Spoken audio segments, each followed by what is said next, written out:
Valentine day قریب ہی تھا تو میں نے سوچا کہ اس قسط کا آغاز اس کہانی سے کروں کہ میں اپنے شوہر سے کیسے ملی۔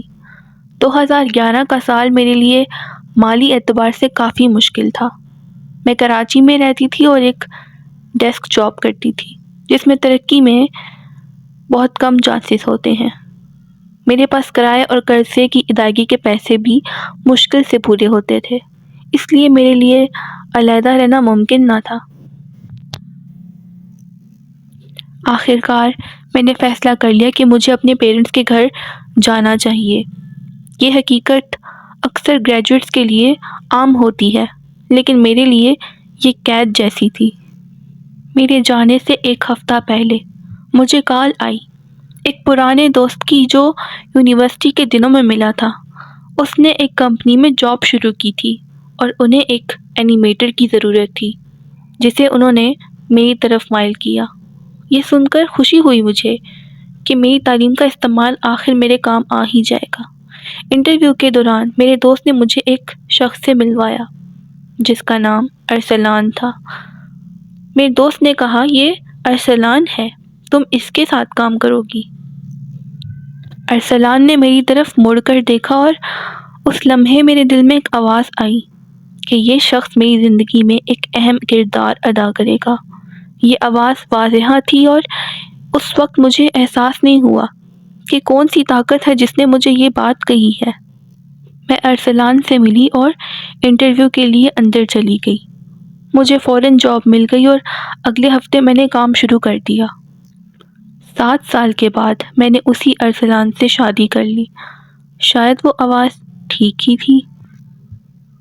بعض اوقات ہمارے ساتھ عجیب اتفاقات ہوتے ہیں جنہیں ہم محض ایک حادثہ سمجھ کر بھول جاتے ہیں، لیکن کبھی کبھی یہ حادثے ہمیں اپنی سوچ سے زیادہ کچھ سکھا جاتے ہیں۔ یہ کہانی میری دوست علیشا کی ہے جو لاہور میں رہتی ہے۔ ایک دن وہ اور اس کا شوہر ایک پہاڑی راستے پر گاڑی چلا رہے تھے جب اچانک ان کی گاڑی رک گئی۔ ان کے سامنے 2 موٹر سائیکل سوار زمین پر بیٹھے تھے اور پریشان حال دکھائی دے رہے تھے۔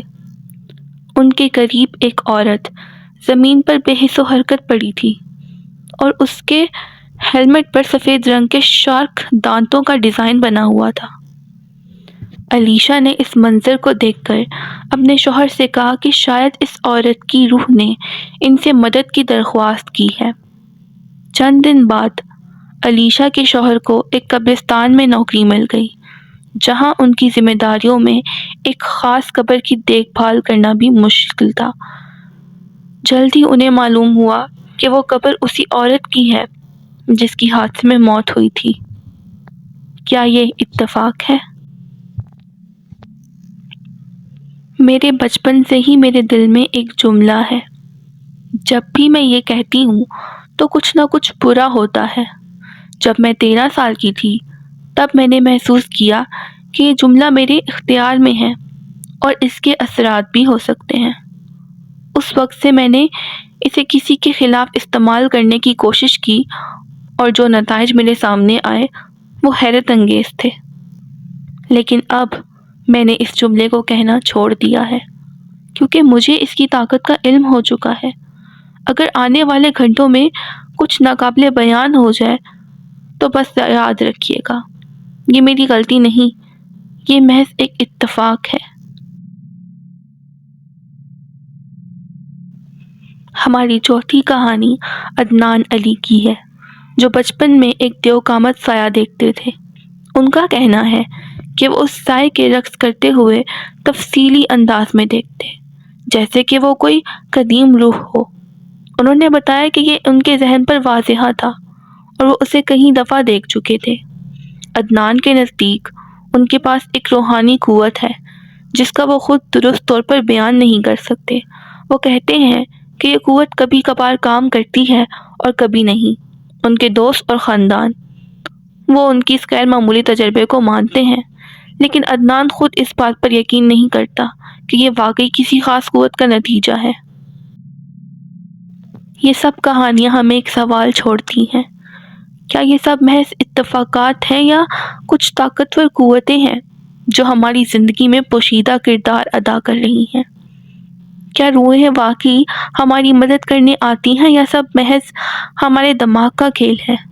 اس سوال کا جواب شاید ہمارے بس میں نہ ہو، لیکن ان کہانیوں نے ہمیں یہ سوچنے پر مجبور کر دیا ہے کہ ہماری دنیا میں کچھ ایسا ضرور ہے جو ہماری سمجھ سے باہر ہے۔